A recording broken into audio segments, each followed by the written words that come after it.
of Christianity, a little bit of understanding of the Upanishadic view of the Brahman and so forth.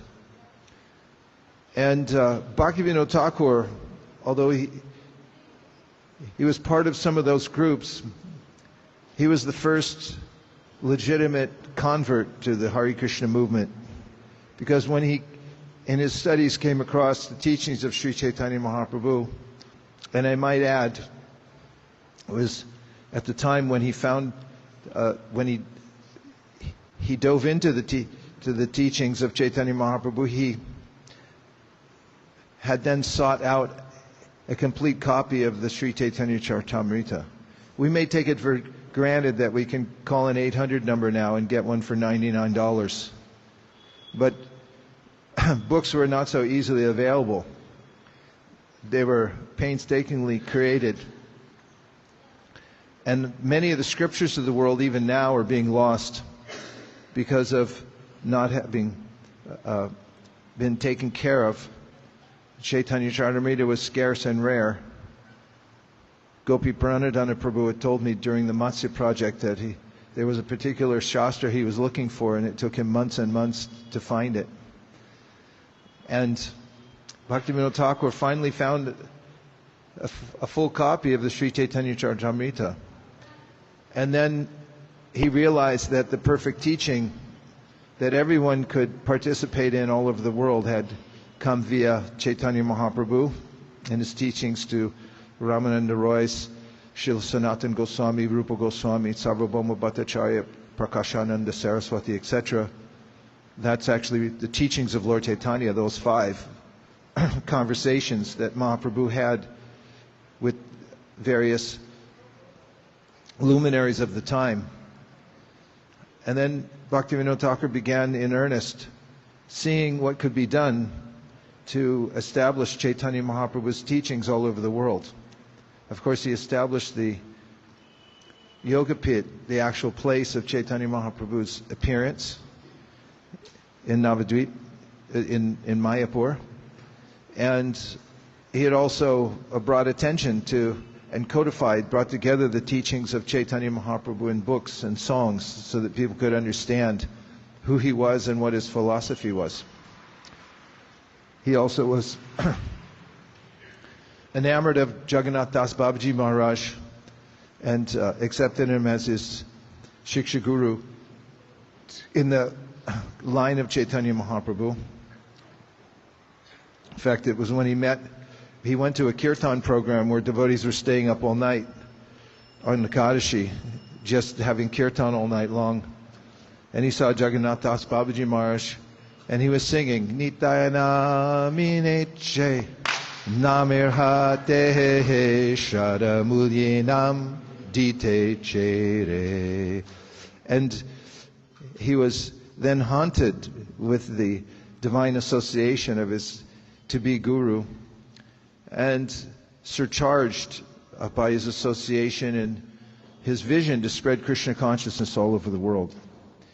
He sent copies of the books about Chaitanya Mahaprabhu to various universities and to some of the thinkers of the time like Emerson and Thoreau and others. Took a lot of care and trouble to send books at that time. Even now it's not so easy. Maybe it's harder now than it was then, I don't know. Post office is going downhill. So at that time he prayed that I need assistance to spread this. So in his family he prayed to the Lord for a ray of Vishnu. That would be someone who would be so empowered that could help to spread the Sankirtan movement. And his son was born, who is Bimala Prasad Dutt, and he was noticeably precocious when he was a child, a prodigy, who excelled in everything, not the least of which was memorizing the whole Bhagavad Gita and all its commentaries by the time he was 7, and not the least of which was becoming a world-renowned expert in astronomy and astrology, and writing books that scholars all over the world still consult when he was in his teens. And as he was in his adolescence and he took shelter of his exalted father, Bhaktivedānta Thakur, and became more and more absorbed in the mood of a follower of his father, whom he respected as his foremost Shiksha Guru. He had Bhaktisiddhānta taken initiation from Gaur-Kishore Das Babaji Maharaj on the recommendation of his father. That's a long story, but he had then, after the departure of his guru and his father, he was at a time when, of course, that's a very difficult time for anyone. And he had then taken a vow to chant 1 billion names of Krishna. It only took him 9 years. That's 64 rounds times 3 every day. And he sat in a remote place, jungleless place, and even though there's a hole in the thatch of the little hut. Oh, because this one's going to crash?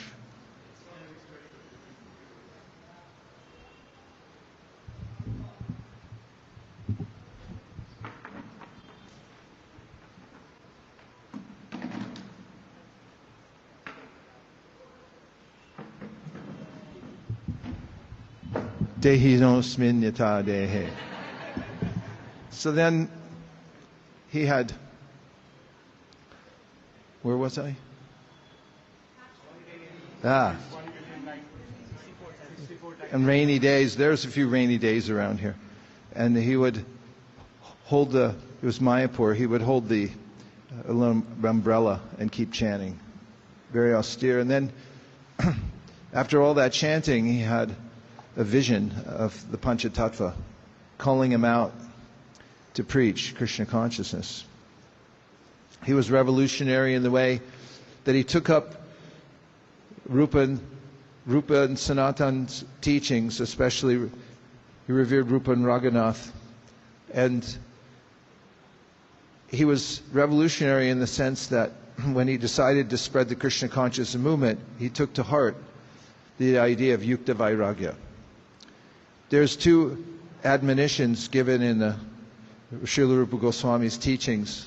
Anasaktasya vishayan yatarham upayunjita nirbandhas Krishna sambandhe yuktam vairagya muchate prapanchikatya buddhya hari sambandhi vasuna vumukshavi prityagyo vairagyam halgukachyate. This means that if you falsely renounce things in the world, you don't touch them because you think something's off limits, then, and you don't know how to engage it in Krishna's service, this is called Yukta-vairāgya. It's a false renunciation. On the other hand, he said that everything could be used in Krishna's service, everything should be used for the purpose of bringing people closer to Krishna. And this is the occupation of advanced devotees, he said. He was especially keen to see that his followers would show compassion to others, especially by distributing transcendental literature.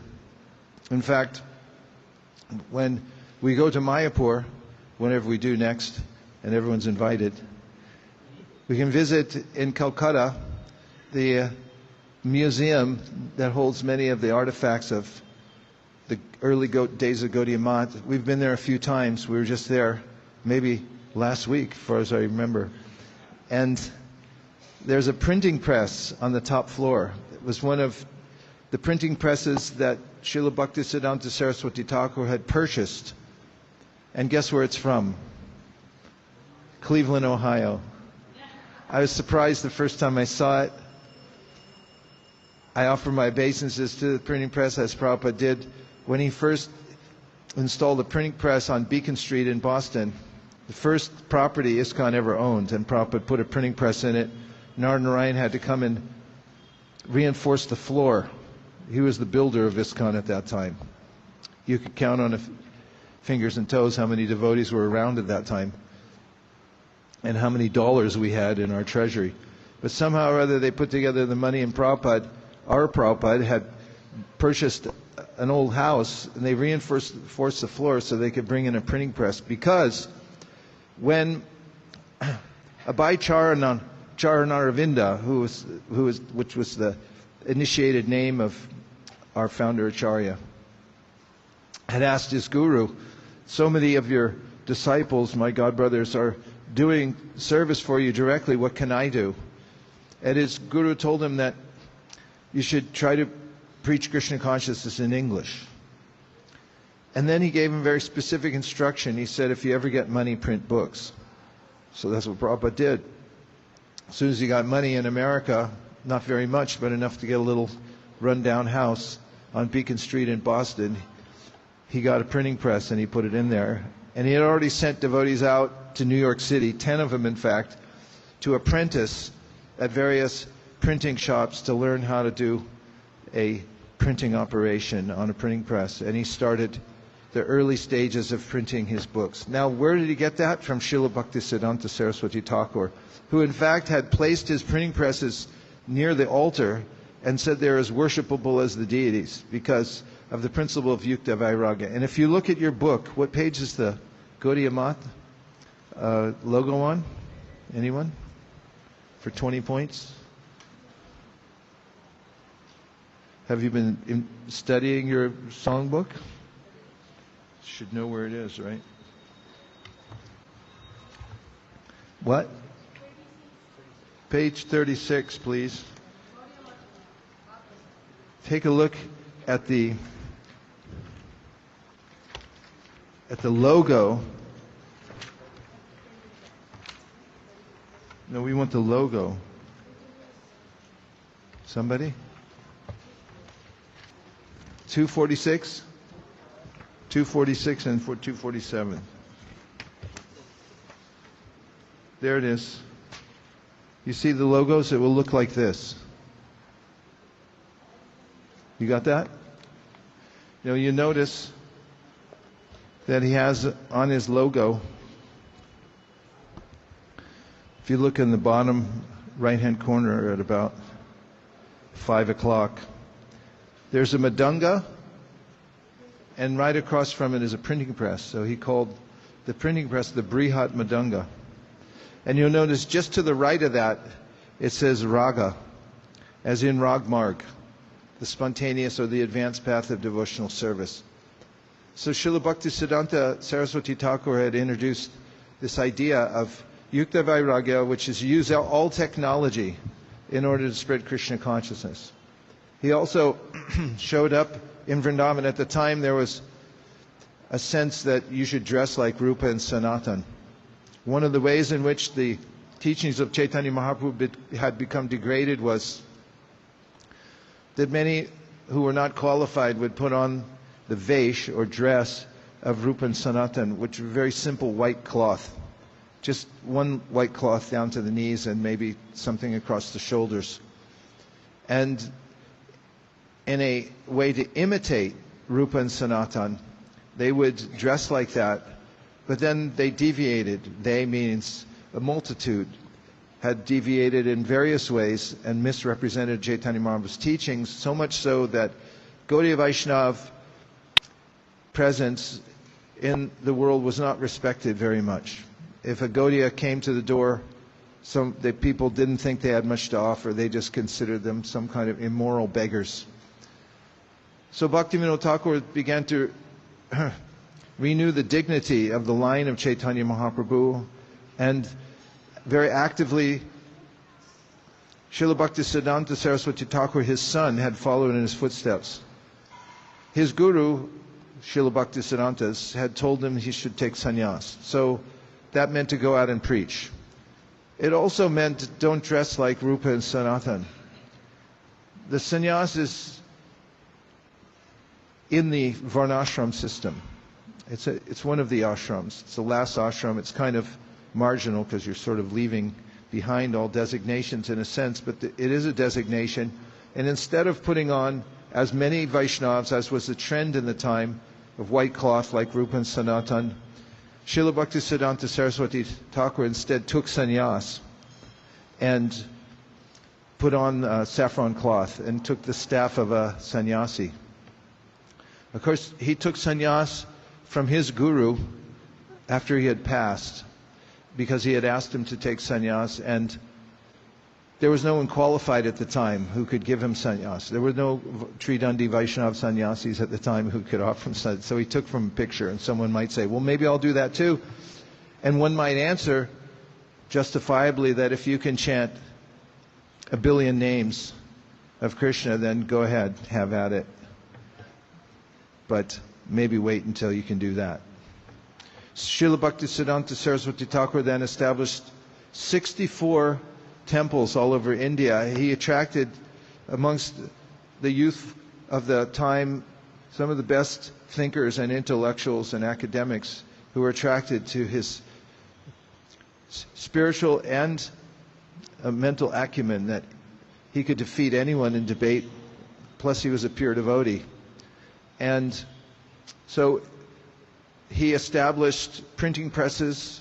He had daily newspapers that would go out heralding the teachings of Chaitanya Mahaprabhu in the spiritual world. He also printed many books. And he appreciated the devotees who would go out and sacrifice their peace of mind to go into public and offer some literature for others to take. That's where we got it from. This is coming down from Śrīla Bhaktisiddhānta Saraswati Thakur's mood. What's more, Śrīla Bhaktisiddhānta took up the modern dress and used conveyances, like you'll see a picture of Śrīla Bhaktisiddhānta coming into Radhā-kund to emphasize the point of Yukta-vairāgya. Let's use everything, all technology, modern appearances and so forth, in order to spread Krishna consciousness all over the world.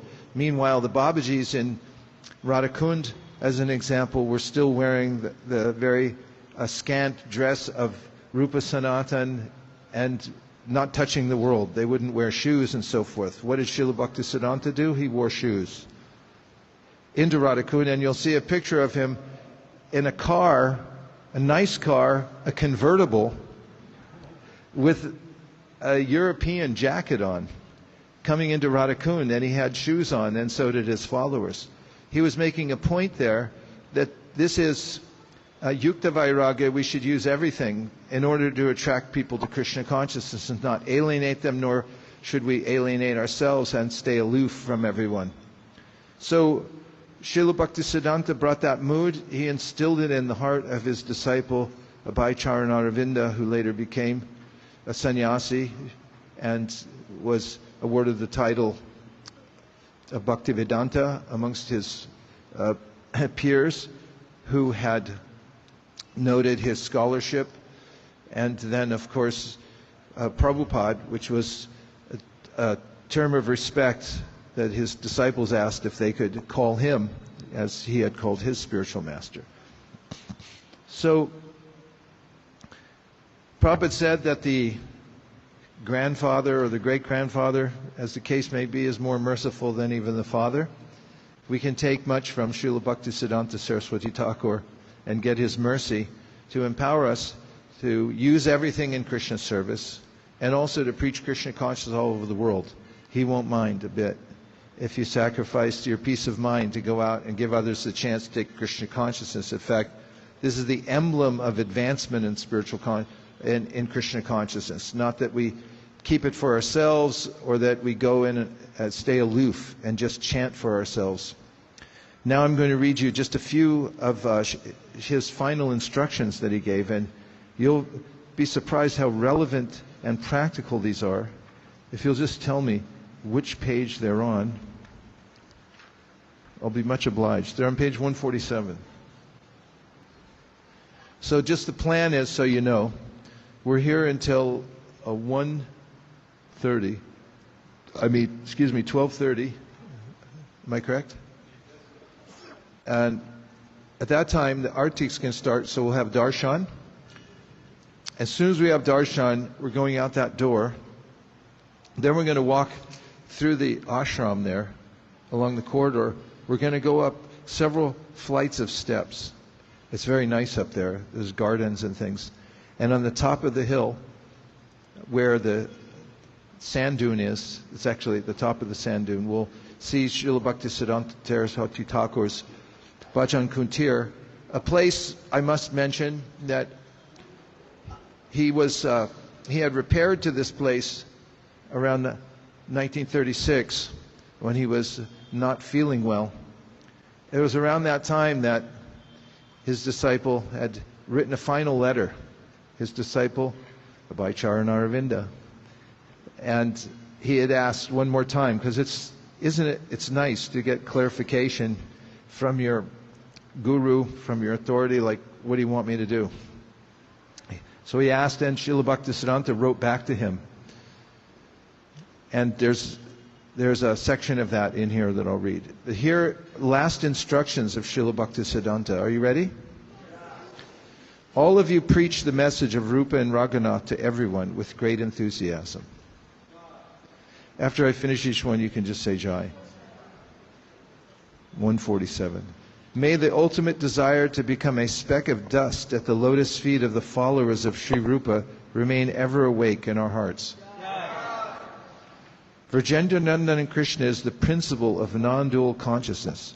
He is the root object of devotion and the treasured object of service for all. In order to satisfy the transcendental senses of the one non-dual supreme truth, remain united in following Radha, the original reservoir of love for him. Everyone make the effort to perfect your worship of Sri Hari. Make this the only purpose of your lives.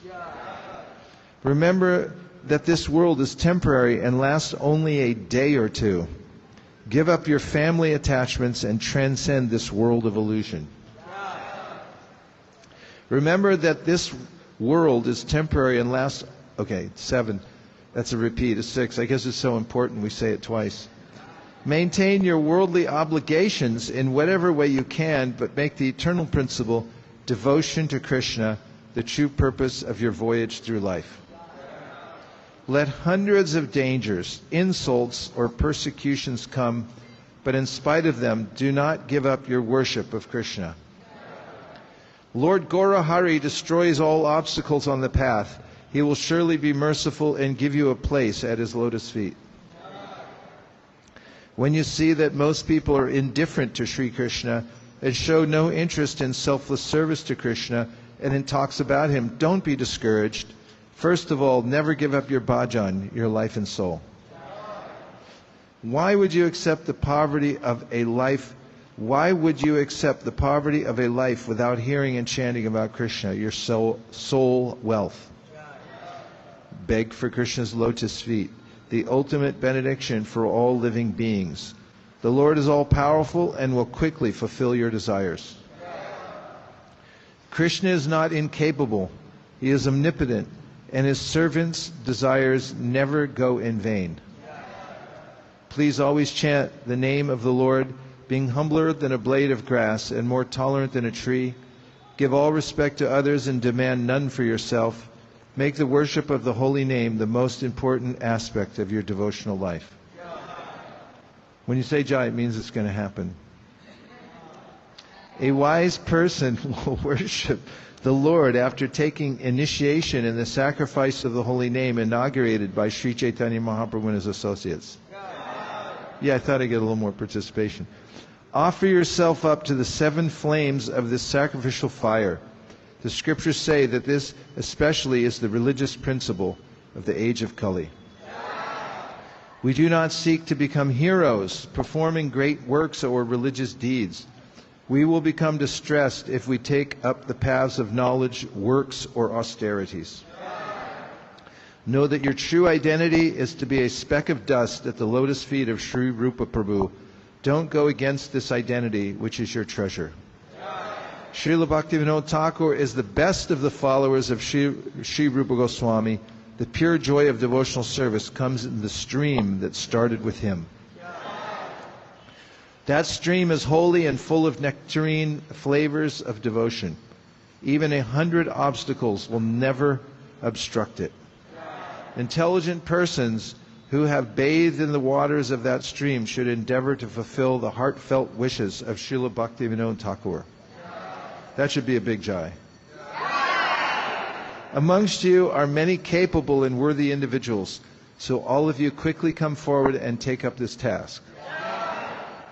Taking grass between my teeth, I pray repeatedly that I may become a speck of dust at Sri Rupa's lotus feet birth after birth. Other than this, I pray that no other desire will manifest in my or anyone else's heart. While living in this world, we encounter many difficulties, but there is no need for us ever to be bewildered by these difficulties. We need make no effort to remove any of these obstacles. Whatever is necessary for us while we are still here is to learn what is beyond, what will be the nature of our eternal life.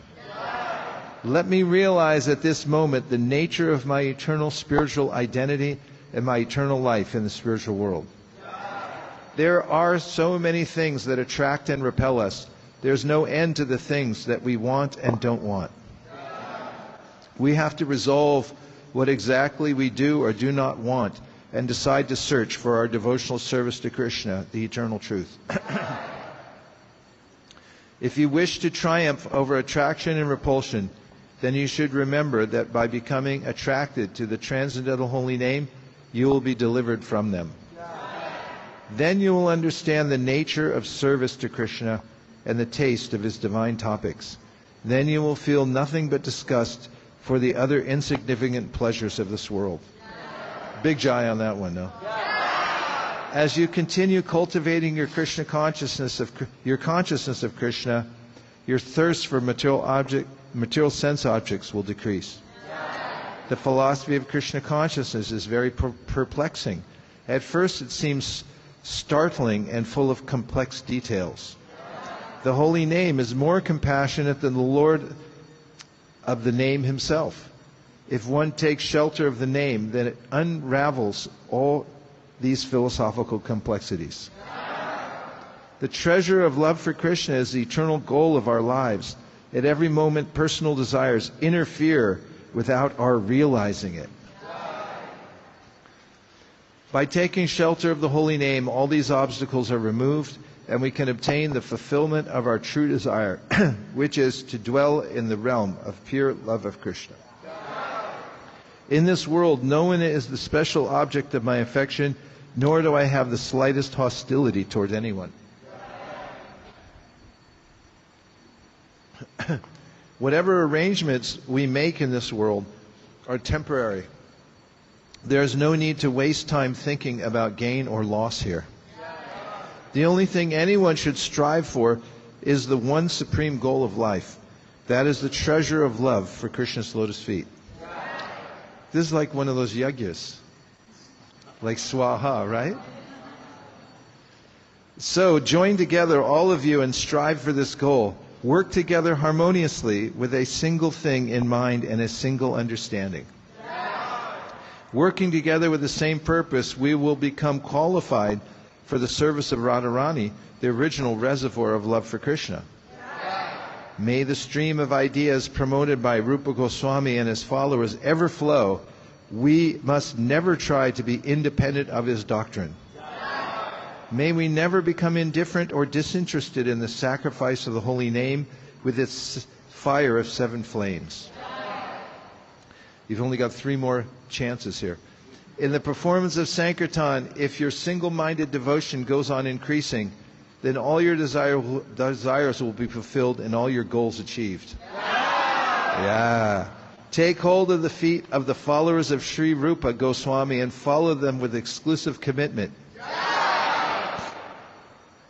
Preach the message of Sri Rupa and Raghunath fearlessly and with great enthusiasm. Through this preaching, you will attain all perfection. And a quote, "We are here on earth not to work as artisans for making big buildings with wood and stone, but to work only as messengers of the teachings of Sri Chaitanya Dev." Where's the letter? Is it with the logos? What page is the logo on? 247? 244? 246, 247? Where's the letter?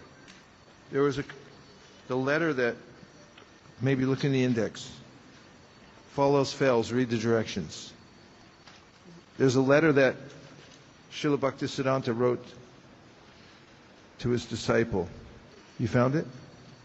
Sorry, we're just getting acquainted with the book. And you can't ask it questions like Siri.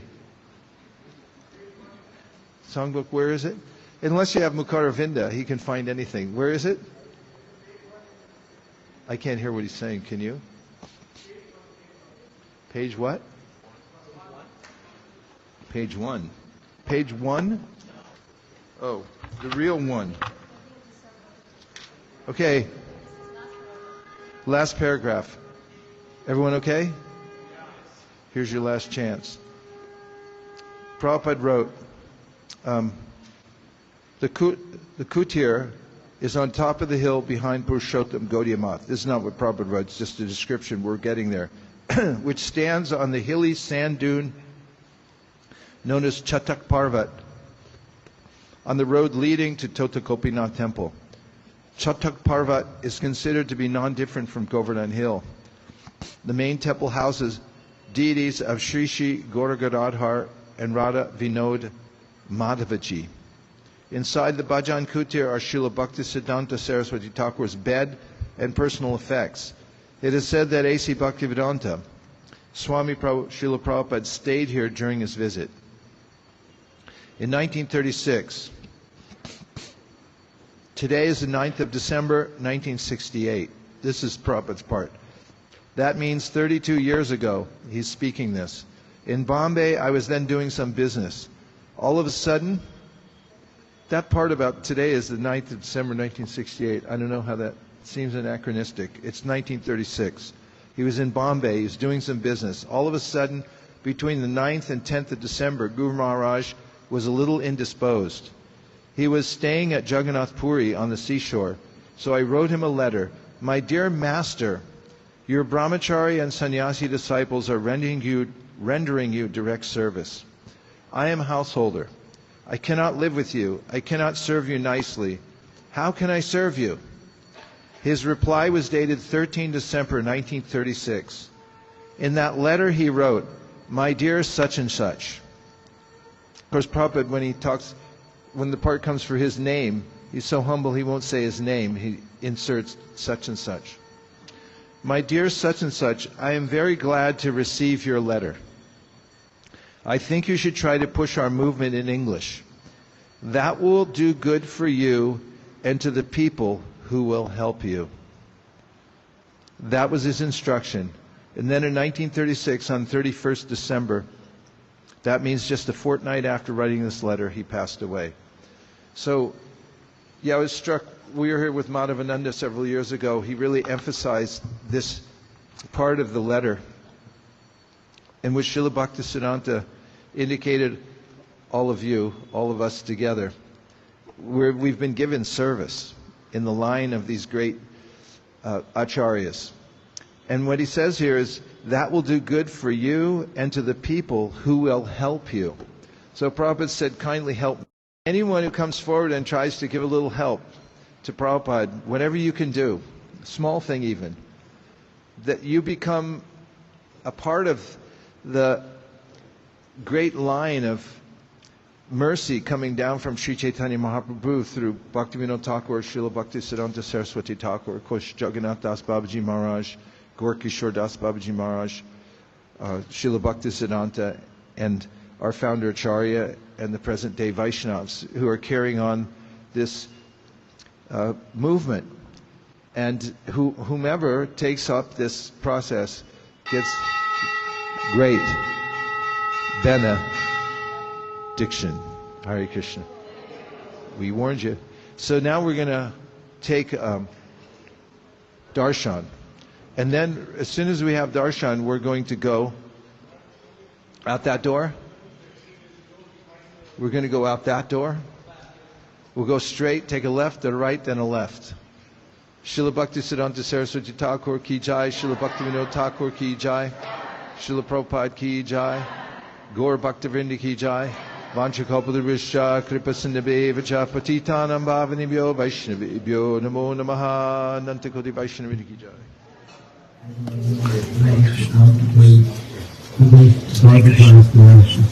making special preparations for puja, fruit, flowers, leaves, everything available there. We're doing puja for Kṛṣṇa, worshiping all in the natural settings of it. And Chaitanya Mahaprabhu took off running towards the sand dunes. They were very far away when they saw it, and as described by Kaviraj Goswami, he ran at the speed of the dunes. And of course everyone tried to run after him because they're so used to him running off in ecstasy, and then they look for it for days sometimes. Once they found him in the ocean floating, he had fallen into the ocean and was thrown into a pond of Kṛṣṇa when he was caught by a fisherman. That's another long story, but in this, as Chaitanya Mahaprabhu was running towards Chakravarti and thinking of Krishna and seeing Govardhan Hill, he had